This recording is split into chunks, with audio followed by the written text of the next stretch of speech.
大家好，欢迎来到雄鱼海奥华。姆大陆是一个时常会被人们提起和讨论的远古文明，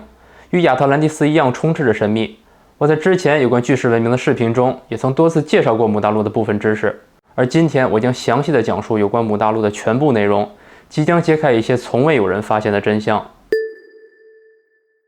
早期曾有一些作者发表过有关姆大陆的书籍，这些书籍都表明了姆大陆的真实存在。只是这些书籍很难帮助我们了解到姆大陆人的生活与文明，所以我在这里就不多做介绍了。时间回到米歇还在海奥华星球时，涛带着米歇与另外2位海奥华同伴拉涛利和比亚斯特拉4个人一同前往了海奥华的一处村庄。涛告诉米歇，很多海奥华人都会在这里度假，也是他们的冥想场所。米歇在这里见到了3位长者，他们跟着3位长者一同走进了一个都扣。当他们7个人舒服地坐下后，涛伸手指向了其中一位长者，向米歇介绍道：米歇，请让我向你介绍拉提欧努斯。在14000地球年以前，拉提欧努斯曾是地球上姆大陆的最后一任国王。借着拉提欧努斯在场的机会，我会向你解释地球上很多专家至今都未能解开的奥秘。我要揭开的不止一个，而是很多困扰着他们的谜团。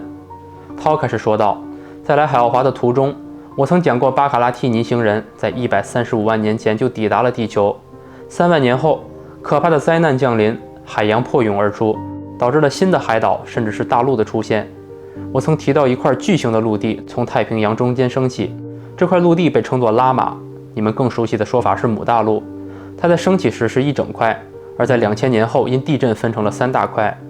随着时间流逝，这些大陆上长出了植被，很大面积都位于赤道区域。草原生长，森林形成，逐渐有动物沿着连接姆大陆和北美之间的极窄地峡迁徙而来。大约25万地球年以前，一个叫 RMX3 星球上的居民进行了一次横穿你们太阳系的星际探索之旅。在探索了土星、木星、火星和水星之后，他们在地球上中国所在的位置着陆了。飞船引起了当地人极大的恐慌，恐惧和猜疑导致他们攻击了外星人。这些外星人也被迫使用武力进行了防御。他们不想使用武力，因为他们不仅技术先进，还有着高度的精神修养，痛恨杀戮。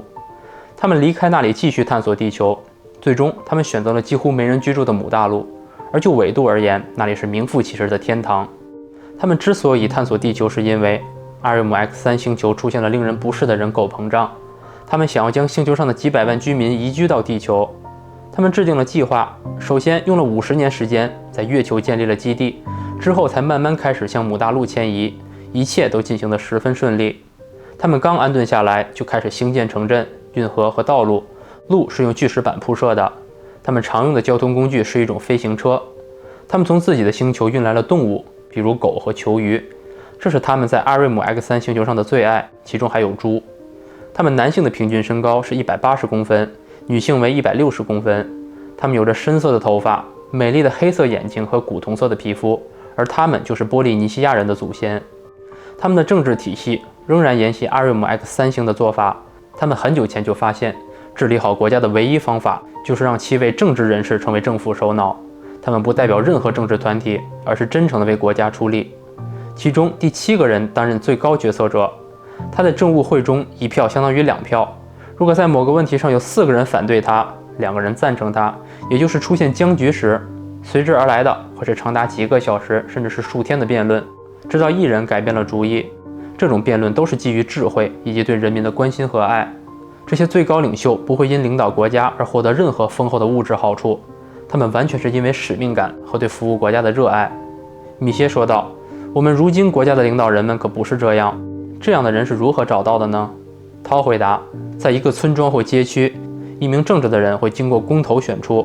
备选者要在各个方面都展现出正直的品质，任何有着不良行为或狂热倾向的人都不会被选。之后这些当选者将和邻村的代表一同前往最近的城市，并在那里举行更高一级的选举。举例来讲，如果有60个村庄，就会有60名代表因政治入选，而不是因为做出了什么无法兑现的承诺。来自全国各地的代表们将在首都集体会面。如果有60个代表，就以6人为一组，分成10组，最终选出10名组长，而这10人又会通过同样的方式选出7人，最终一名最高领导者会从这7人里选出，他将被授予国王称号。姆大陆的首都名为萨瓦纳萨，坐落在一个俯瞰着苏瓦图湾的高原上。高原中央有一座巨大的金字塔，建造使用的石头中有些重达50吨以上。切割时采用了一种我们可以称为超声振动系统的技术。切割工作在哈拉顿的采石场完成，也就是位于现在的复活节岛。那里是整个大陆上能找到这种特殊岩石的一个地方。不过在大陆西南边的诺托拉也有一个采石场，巨石通过抗重力技术运输，在当时是一种广为人知的技术。米歇，我们现在所关注的是很久以前在你们星球上发生的重大事件，这样你才能给你的同胞带去启示。姆大陆曾是地球上存在过最有组织性的文明之一。涛继续介绍道，5万年后，姆大陆的人口达到了8000万，他们定期出去探险，从各个方面探索和调查地球。根据调查结果，他们决定将飞船派往新几内亚和亚洲南部地区，并向那里移民，也就是说都去姆大陆的西方。同时，他们还在中美洲和南美洲建立了殖民地。最重要的是，他们建立的一个殖民基地后来发展成了一个大城镇，就在你们考古学家称为迪亚瓦纳科的地方，它距离提提卡卡湖不远。他们在迪亚瓦纳科建设了一个巨大的海港，随后挖出了一条运河，通过位于巴西的内陆海，将太平洋与大西洋连接了起来。这样，人们就可以通过这里移民到亚特兰蒂斯大陆了。那段时间，我们经常造访地球，在认为时机恰当时，我们就会公开拜访姆大陆的国王，并根据他的请求或提供的信息，去拜访那些新的殖民地，比如印度或是新几内亚。因为姆大陆人在同化当地土著文明时会遇到极大困难，我们会公开坦然地乘坐飞船抵达那里。飞船跟带你来海奥华的那艘很像，但形状不同。我们一直很高大的体型，还有散发出的光辉之美，使这些土著人视我们为神灵一样。他们不是很先进，有的甚至还是食人族。根据我们的任务，我们需要在土著居民眼中以友好神灵的形象出现，这样就能避免战争。因为姆大陆人的先进信仰与宗教使他们对战争深恶痛绝。由于我们在那段时期的频繁造访，地球上才出现了许多关于来自天堂的巨人和火轮战车的传说。我们和姆大陆的居民结下了深厚的友谊。当时我的灵体存在于一个与我现在穿着的躯体非常相似的身体中。艺术家和雕刻家对我们报以极大的敬意，他们在征得姆大陆国王的同意后，开始为我们留下不朽的形象。哈拉顿，也就是复活节岛上巨大的雕像，就是出自他们之手。就当时的文明来说，他们都是伟大艺术的极致，尺寸与形状堪称风格化。我的雕像就是这么来的。它在完工后即将被巨大的运输台运输，目的地一直是萨瓦纳萨，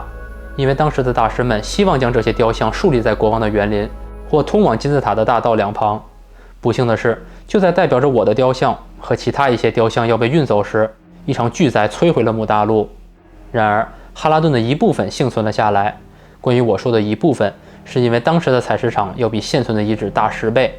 我的雕像就位于那块幸免于难的区域。这时，涛结束了他的讲解，又露出了熟悉的笑容，并说道：“如果你不能一字不落地记住所有内容，我会在适当的时候给予你帮助。”他说罢起身，所有人也都跟着站了起来。米歇一行人跟着拉提欧努斯走到了渡口中的一个休息区域。拉涛利和另外2位长者离开了，只剩下米歇、拉提欧努斯、涛和比亚斯特拉4个人。涛解释说，接下来我们要去探索地球的灵球，也就是14500年前姆大陆消失的时候。我在普马彭古那期视频曾介绍过有关灵球的内容。简单的说，就是自诞生以来，每颗星球的周围都有一颗灵球，或者说是一个震动的茧状球体，它以7倍的光速旋转着，像一本记事簿，将星球上发生的每件事完全吸收并储存下来。人类若经过正确的训练，就可以读取到灵球中的历史记录以及所寻求的知识。由于米歇的灵力不够完善与强大，他则需要服用一种特殊的灵药才能进入灵球。米歇4人在一张特殊的床上用舒服的姿势坐下，其他3人将米歇围在一个三角形的中央，带着米歇的灵体一同穿越到了姆大陆的时期。首先，他们来到姆大陆首都萨瓦纳萨大金字塔内部的主室，看到2位身穿长袍的人静止地坐在那里，专注时聚集着强大的精神力，并利用金字塔与其他世界进行着交流。突然，这个场景消失，马上替换成另一个，眼前出现了一座金顶的宫殿以及美妙的花园和池塘。人们穿着各种款式和颜色的束腰长袍，成群结队地在树下或水池边散步，还有人在舒适的花丛中打坐冥想。整个场景中最抢眼的还属宫殿远方的一座大金字塔，米歇知道那是他们刚刚离开的金字塔，现在正在欣赏着姆大陆首都萨瓦纳萨绝美的皇宫。延伸至皇宫的道路两边夹杂着精美的大型风格化雕像，一些雕像的头上还戴着红色或绿色的宽檐帽子。米歇能够感觉到自己正在被同伴们带往别处，立刻出现在另一个场景中，就像电影画面一样，从一个场景切换到另一个。一些机器形状如同科幻小说家钟爱的飞碟，排列在高原边缘一块巨大的场地上。人们在一种飞行器旁上下，然后被带往一个巨大的建筑。显然，这座建筑就是航站楼。米歇忽然意识到自己正在目睹这些高度发达人类的日常生活，而且他们已经死去了数千年。在高原边缘，一座巨大的城市、海港以及后面的大海尽收眼底。接着，他们突然来到了城市中的一条宽阔街道上，两旁有着大小不一、风格各异的房屋，大多数房子都有鲜花锦簇的阳台。街上有的人在行走，有的人站在离地约20厘米的小圆形飞台上，飞行时完全没有声响，而骑马的也大有人在。在街道尽头，他们来到一个大的城市广场。米歇惊讶地发现这里没有任何商店，取而代之的是一个带着顶棚的市场，摊位上排满了各种货物，其中有鱼、肉类以及种类惊人的蔬菜。最令人深刻的是充满整个区域的花，人们显然热爱花，他们不是头上戴着就是手中拿着。购物者们随意拿取他们想要的东西，却没有用任何东西拿来交换，也就是完全没有付钱或任何代替货币的东西。米歇被伙伴们的心灵感应告知，他们不使用货币，所有东西都归群体所有，没有人会作假欺骗，群体共有的生活极其和睦。随着时间的累积，他们学会了遵守完善的法律，那些经过反复推敲的法律十分适合他们。这些人大部分身高都在160到170公分之间，有着淡棕色的皮肤、黑色的头发和眼睛，很像现在的波利尼西亚人。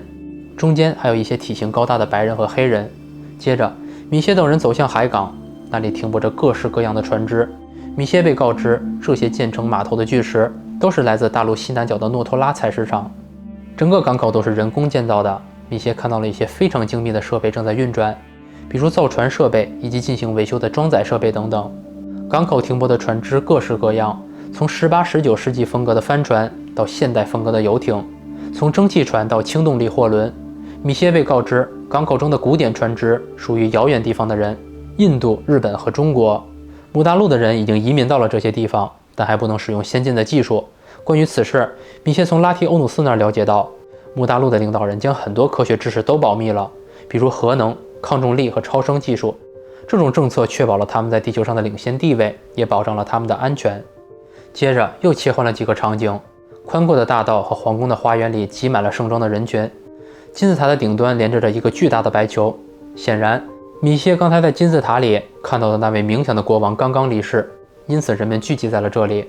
随着巨球爆炸，众人不约而同地欢呼起来，这让米歇大为震惊，因为印象中死亡都是伴随着哭泣。但同伴们马上解释道，米歇，你不记得我们教过你的课了，灵体会在肉体死亡时被释放，这些人同样知道这点，所以才会庆祝。3天后，国王的灵体将离开地球，回归伟大的神灵。尽管他在地球的最后一世承担了极其艰巨的责任和使命，但他仍以身作则，堪称典范。米歇无言以对，对自己的健忘而感到了一丝羞愧。又是新的场景，米歇等人来到了宫殿的台阶上，眼前是浩浩荡荡的人群，在他们旁边是一群重要人士，其中一位穿着极为华丽服装的那个人将成为姆大陆的国王。但此人身上有些东西吸引着米歇，他感觉到一种似曾相识。拉提欧努斯瞬间给出了答案，这个是我米歇，在另一世的我，你认不出我，但能感受到我灵体在那具身体里的震动。姆大陆的新国王接过了一个华丽的头冠，戴在了头上，人们发出一阵欢呼，音乐家们也开始了特殊的演奏。紧接着，他们来到了一个重要的会议现场，在场的只有国王和其他6位顾问。米歇得知，当只有这7位会面时，意味着某件事极为严重。此时，国王明显年老了许多，因为他们在时间上已经向前跳跃了20年。会议中的人们表情凝重，他们在讨论地震预测仪的技术价值。米歇在1%秒内就掌握了情况，完全能理解他们所讨论的内容。一名顾问说，这个设备有时并不可靠，不必太过担忧。另一个人则说，那个型号的地震仪十分精准，已经成功预测了在大陆西部的第1场灾难。就在他们说话之际，宫殿开始颤抖，就像风中树上的树叶。国王站起身，眼神充满了惊恐，其中2名顾问已经从座位上跌了下来。场景切换，米歇等人来到了外面，他看着人们跑出皇宫，四散逃命，道路旁的灯柱纷纷倒塌。国王和他的随行人员爬上了一个飞行台，立刻奔向机场，米歇等人则跟在后面。机场附近更是一片混乱，国王和随从登上了一架飞船。这时，一股震耳欲聋的声音从大地传来，机场瞬间像纸一样被撕裂，很多飞船刚起飞就被火焰吞噬，而国王的飞船还没起飞就起火爆炸了。国王的去世宛如信号一般，大金字塔也在裂缝中被火焰吞没，城镇的建筑开始坍塌，一片片陆地沉入了水中。尽管知道这发生在14500年前，但目睹这样一场灾难还是让米歇惊骇不已。画面再次消失，被另一个场景取代。米歇等人来到了南美洲迪亚瓦纳科的海港附近。我在普马蓬古的那期视频有详细的讲述过这段内容。迪亚瓦纳科曾是姆大陆重要的移民地点之一，在时间上，他们此时回到了第一次地震开始前，也就是姆大陆国王和顾问开会的时候。在这期间，米歇还看到了自己在姆大陆时期曾作为水手的仪式，目睹了这场灾难如何波及到了这里，以及迪亚瓦纳科城镇的毁灭与消失。随着末日般的景象结尾，米歇的眼前变得模糊，慢慢的，他意识到自己的灵体已经从灵球重新回到了海奥华。再次睁开眼时，3位伙伴依然在他身边。有关姆大陆的移民地点，我在巨石文明上下2部视频曾有过详细的对比和描述，例如复活节岛、埃及、秘鲁、迪亚瓦纳科、缅甸、印度等地的巨石文明证据以及它们之间的关系。按照涛所讲的路线，我们发现，尽管这些地点相隔万里，却有着很多共同特征，其中包括了超大的尺寸、各种多边形切割的巨石墙，以及 T 字形的卡槽等等。其实除了这些之外，还有一项非常重要却被极少人所发现的特征，那就是这个巨石上的奇怪凸起物。首先，以我们现在人类的思维会觉得，如果留下这种凸起物，肯定先是一个完整的石头，然后从外到内慢慢切割并打磨后留下的，猜测这必定是他们的有意为之。但你会发现，并不是每个石头都呈现了这种凸起，而且实事求是地讲，这些凸起物并不美观，也起不到什么拼接的作用。同时，很多石头的末世硬度堪比花岗岩，因此他们费尽心血，故意留下如此奇怪的斑点，显然是不符合逻辑的。在揭开谜底之前，我们先来看一下位于埃及阿斯旺采石场这个未完成的方尖碑，其材质为极其坚硬的粉色花岗岩。仔细看这些规则的凹痕，好像是石头被软化后轻松印下了这些痕迹。再比如我之前讲过的一体弯曲的墙角，好像也是利用了某种软化技术。我们拿这个巨石举例，它坐落在秘鲁的奥扬泰坦博，这6块巨石每一块都重大约90吨，材质依然是花岗岩。我曾经讲过，花岗岩的末世硬度为6到7，而当地古印加文明常用的铜或青铜制工具，末世硬度仅有3到4。石块来自的采石场位置大概如图所示，两地跨越了一个山谷，这个重量和硬度根本就不是当地的古印加人所能完成的。而我实际要讲的重点是这6块巨石连接的位置，除了巨石表面有凸起物以外，连接处的几个细条状的巨石也同样有层层凸起。这些长条形的花岗岩石头完美的贴合着巨石，几乎看不到任何缝隙。涛在讲述姆大陆萨瓦纳萨大金字塔的搭建时曾提到，他们当时的切割技术可以称为超声振动系统。还有在书中第10章节，涛讲述来自亚特兰蒂斯的托斯如何建造埃及的胡夫金字塔时说道，托斯和他的建筑大师们知道姆大陆的抗重力技术以及切割岩石的机密，又可以称作电超声波。首先，无论这2次翻译的名称如何，我们可以看到这种技术的核心都和超声2个字有关。我在查阅有关超声技术的信息时，找到了一篇在近期发表谈论超声波与声学软化的文章。文章提到，在超声波切割和焊接中，超声波会使材料变软。实验结果表明，超声振动可以在不显著加热的情况下，明显使结晶材料变软，这被称为声软化。这种声软化效应是暂时的，它只有在施加高频振动时出现，振动停止后就会消失。举个类似的例子，比如现在有一种超声波碎石的技术，普遍应用于肾结石患者。这种技术是利用电能转变成声波，最后传递到超声碳杆上，使其顶端发生纵向振动。当与坚硬的结石接触时，产生软化与碎石效应，但对柔软的身体组织并不造成损伤，前提是需要设定好相关的参数频率。在我询问 ChatGPT 有关超声波软化石块等信息时，他提到超声波能改变物质的分子排列，在某些情况下会导致材料变脆或变软。科学家已经证明超声波可以降低某些固体材料的硬度，但要使整块石头变成泥状，还需要更强的能量和更高的频率。也就是说，我们如今做不到直接软化巨石的最主要原因，是我们还无法制造出频率如此强大的超声振动机器。回到这里，基于上述论述，最合理的推论是，他们先将这6块大型巨石利用抗重力技术安排好位置，然后再通过超声软化技术，把中间的长条石块一层层堆叠，将缝隙填满。而这些不同程度的凸起，其实就是超声波机器导致的。比如，每个机器都有某种传导器，使用条件就是一定要接触物体表面。但当石块切割好后，将超声传导器抽离时，软化会立即停止。由于粘连的原因，就会连带着使石块的接触点像橡皮泥一般凸起。当然，这6块巨石也是用同样的方式切割好后移动到这里的。也就是说，这些凸起物并不是很多人想象的从外到内打磨而来，而是从内到外凸出来的。否则，既然他们已经拥有了这么强的切割技术，为什么不捎带脚把这一小块磨平？原因是脱离了超声传导器的刹那，石头就会立刻变得坚硬无比，再想契合这种花岗岩材质的石头就很难了。再比如我们之前介绍过的同样位于秘鲁的12角石，其材质为末世硬度6到7的闪长岩。即便当初他们已经拥有削铁如泥的切割技术，若要提前打磨好立体的12个面，并做到与周围石块贴合的毫无缝隙，这需要的计算就太过复杂了。但是如果先将周围的石块安置好，再利用超声软化技术和其他石头的重力，使它自己塑形贴合，这就完全解释得通了。这样的建筑结构，即使面对地震也能维持其稳定性。当然，你看不到凸起的石块，很多都是凸起点藏在了内侧，因为它们提前就被软化切割好了。有关这些凸起痕迹的巨石文明，我们先来看一下印度。关于印度的巨石遗迹，我在摩艾石像那期就有介绍过。这次我们直接看这个位于印度的哈扎拉罗摩神庙。你可以明显的看到这些凸起的斑点，而且刚好都是出现在一体的巨石上，很多地方都随处可见。当然，还有位于印度的另一座寺庙里也发现了这种凸起。接下来我们移步到日本，在日本我们同样也发现了许多巨石遗迹，比如这个在日本比较著名的石之宝殿，也叫天之福石，它重约500吨，其材质叫做焊接流纹质凝灰岩，末世硬度在5到6。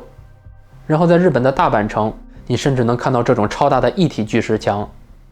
还有我们再熟悉不过的多边形切割。最后再来看看这里，依然在日本的巨石上发现了凸起物。其实在日本还有着讲不完的巨石遗迹，包括冲绳附近与那国岛的海底遗迹。我给大家放一些图片，由于时间关系我就不一一介绍了。再接下来我们要看的就是中国。位于中国江苏南京的阳山碑材，这里坐落着3块庞大的巨石，总重量约17500吨。首先在这里我们可以看到许多极其平整的切割，不止内部，还有包括巨石表面，很明显不是自然形成的。特别是这里2条超长的笔直切割。我们直接来看这块巨石，又是这种凸起。其实这些凸起就是在切割这个巨石时进行超声传导的位置。但由于巨石过于庞大，则需要从更多的位置依次进行软化，并切割它们当初所需要的部位。以任何逻辑来讲，他们当初都不可能耗费如此大的精力，从外到内的切割打磨，故意留下这种无意义的凸起。当你对比后，就会发现这些巨石之间的凸起绝非偶然，即使这些遗址相隔万里，却都指向了同一种远古科技。如果大家还记得前面米歇在访问姆大陆的一处海港时，曾提到有许多停泊着的古典船只，米歇还被告知，港口中的古典船只是属于离这里很远的人，印度、日本和中国。接着写道，姆大陆的人已经移民到了这些地方，但还不能使用先进的技术。当我们仔细阅读这段话，特别是核对了英文原本后，你会发现，其中 yet 这个单词，也就是还不能使用的还，是个关键。其实际意思是，他们在灵球内见到古典船只的那个时刻，这些姆大陆人的新殖民地还尚未获得使用姆大陆先进技术的资格，但在之后的某个时刻，他们最终还是成功的使用了。因为历史是一个既定的事实，米歇等人访问灵球的时间是跳跃的，有些场景切换一下就向后跳跃了20年。同时，涛和拉提欧努斯等人也早就知晓了关于姆大陆时期的一切，并提前规划好哪些场景是需要米歇看到并记录的，否则原文直接说 which did not have the capacity 就可以了，完全不需要加 it 这个单词。以他们探索灵球的时间线来看，从米歇等人看到古典船只到姆大陆的沉没，大概中间只隔了20到30年。也就是说，这3个地点被允许使用姆大陆高科技的年份，也都是在姆大陆的末期。甚至我推测，是因为姆大陆的沉没，那些移民点才得以使用姆大陆遗留下的科技设备。因为拉提欧努斯向米歇解释过，姆大陆人将技术核心都保密了，目的是为了保持领先地位以及安全。但由于后来的移民者们不具备姆大陆的核心技术知识，只能使用残留下的机器。当机器越来越老旧、故障，或是能源无法得到补充时，机器的运作就会相对不稳定，并时不时地留下这些突起点。反观迪亚瓦纳克的普马彭古，作为姆大陆最早期发展的移民地点，那些切割就平滑得无懈可击。比如我们所熟知的吉萨最有名的3座金字塔，我们之前有介绍过，其中胡夫金字塔是由亚特兰蒂斯的托斯所建，也是埃及第1座大金字塔。而这3座中最小的孟卡拉金字塔，明显是人们在稍后期所建。在蒙卡拉金字塔的石块上，你会时不时地看到这种拥有凸起的石块。但作为最早期的胡夫金字塔，它的石块就显得十分平整，且很少见到凸起，进一步证实了我前面所说机器机能逐渐衰减的理论。在书中的第10章，涛向米歇描述亚特兰蒂斯人如何抵达埃及并建立胡夫金字塔时讲到，大约3万年前，姆达陆人就居住在了亚特兰蒂斯。事实上，它就是姆达陆人的殖民地。管理着亚特兰蒂斯国家的是来自姆大陆的玛雅人。大约17000年前，他们全面探索了地中海，在途经北非时，教会了阿拉伯人大量的知识，其中就包括阿拉伯数字。他们到了希腊，并在希腊建立了一个小的殖民地。希腊字母和姆大陆的几乎一模一样，所以在整个地中海附近众多的希腊神庙建筑中，我们也发现了大量拥有凸起痕迹的巨石组合。要知道，《海奥华预言》这本书是大约40年前完成的，超声软化这种概念，即使放到现在也是极为超前的。很多科学实验也是在近期才证实了其可行性。我在讲摩埃石像那一期时曾挖过一个坑，就是说复活节岛上的摩埃石像其实所纪念的并不是海奥华人，也就是说，当初来到地球帮助姆大陆人发展移民，与土著人友善交流的其实是另一群高等星球的外星人。原因有以下几点：一，涛明确说过，如今复活节岛上有一个雕像，是当初姆大陆的艺术家用来感谢和纪念他的，并以他的名字命名，说明涛当时的确有到地球参与帮助。涛还说，当时我的灵体存在于一个与我现在穿着的躯体非常相似的身体中，请记住，这里用的是相似的身体，相似的意思是接近但不同，否则他一定会说当时在另一具海奥华身体里。二，米歇在灵球中看到，当时作为姆大陆末代国王的拉提欧努斯死在了地球上，而米歇多次提到拉提欧努斯是一个明显的长者，意思是年龄要大于涛，也就是说，拉提欧努斯比涛要更早诞生于海奥华。海奥华的圣贤长老曾说过，他们作为9级星人是可以随意更新身体细胞以达到永生的，因此从时间线上来讲，涛如果当时就已经是海奥华人，这一世就不应该比曾是姆大陆国王的拉提欧努斯更晚出生。因此，当初涛的灵魂所在的那个非常相似的身体，很可能就是来自某个8级或其他较高星球，只是不具备永生。除非一个极低的概率是，作为9级星人的涛曾意外去世了，才多少有些可能。3. 对比涛在讲述摩西和耶稣的章节中，曾多次明确提到海奥华，但在讲述自己帮助姆大陆人时，从没提过任何有关海奥华的3个字，仅仅是用我们2个字来称呼，还强调他们当初来地球乘坐的飞船与带米歇来到海奥华的那艘很像，但形状不同，直接说明了2个星球的星际太空船也不一样。虽然涛当时不是海奥华人，但很明显整个宇宙一直存在着某个类似星际联盟的组织，他们共同合作并履行着帮助低等星球的职责。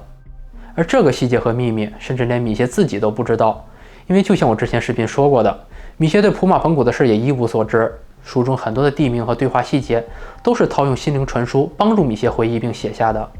海奥华的圣贤长老明确告诉过米歇，你必须逐字逐句的记录，在你将要写的书中不得有任何改动，绝对重要的是你不能掺杂任何个人观点。不过你无需担心，涛会在你写书时给予你细节上的帮助，因为海奥华人知道日后定会有人发现这些细节，并将这些信息串联在一起。米歇在经历了灵球与姆大陆之旅后，向涛问道：“我想请问，你们为什么要带我进行这次时间之旅？”涛说：“问得好，米歇，我很高兴你问了这个问题。我们想要给你呈现，在你们当今所谓的文明之前，地球上曾存在过真正的文明。